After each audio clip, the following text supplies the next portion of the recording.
لیکن ختم نبوت ہماری مجبوری ہے جرنیل صاحب، ہماری مجبوری ہے جج صاحب، صدر صاحب، وزیر اعظم صاحب، یہ ہماری مجبوری ہے۔ آپ نے ہم سے اگر عزت کروانی ہے تو آپ نے میرے نبی کی عزت کرنی ہے۔ اگر آپ نبی کی عزت کے لیے تیار نہیں ہو تو خدا کی قسم 100 دفعہ آپ کی عزت کرنے کے لیے ہم تیار۔ یہ گناہ ہے۔ مجھے بتا دیا جائے عمران خان نے کیوں خاتم النبیین کا لفظ غلط پڑھا ہے، نن نن نن نن نن نبیین کا۔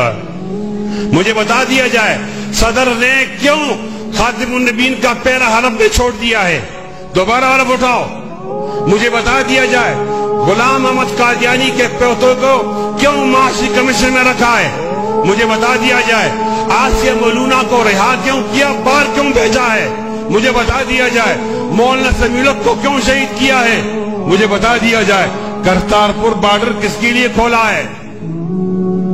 یہ آغا شورش کشمیر رحمت اللہ علیہ نے 1975 میں کہا تھا کہ یہاں اسرائیل کی طرح عجم اسرائیل بن رہا ہے، ایک آدھ ضلع ہندوستان کا 4-5 اضلاع پاکستان کے ملا کر ان کے لیے ایک ملک بنایا جا رہا ہے۔ یہاں جو لوگ قادیانی ہو گئے ان کو وہاں بھیجیں گے، وہاں کی کرنسی ڈالر ہوگی، صدر سکھ ہوگا اور وزیر اعظم قادیانی ہوگا۔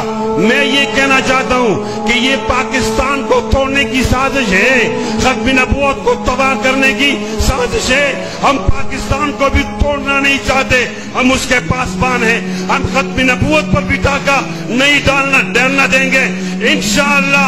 علماء دیوبند کے بیٹے، جمعیت علماء اسلام کے کارکن اپنا ایمان بھی بچائیں گے، اپنا پاکستان بھی بچائیں گے انشاءاللہ۔ اونچی آواز میں ہاتھ بلند کر کے، ہاتھ بلند کر کے۔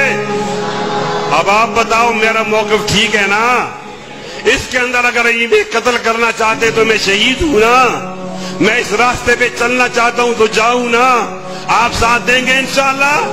دونوں ہاتھ بلند کرو، ساتھ دیں گے؟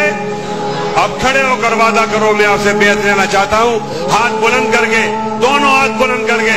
جو میں کہنا چاہتا ہوں وہ آپ بھی کہیں، اپنا ہاتھ ساتھی کو دے دو، ساتھی کو، اور یہ الفاظ پڑھو، بسم اللہ الرحمن الرحیم۔ میں اللہ تعالیٰ کو حاضر ناظر جان کر یہ وعدہ کرتا ہوں کہ ختم نبوت کے لیے کسی قربانی سے دریغ نہیں کروں گا۔ اللہ تعالی ہمارا حامی و ناصر ہو۔ وآخر دعوانا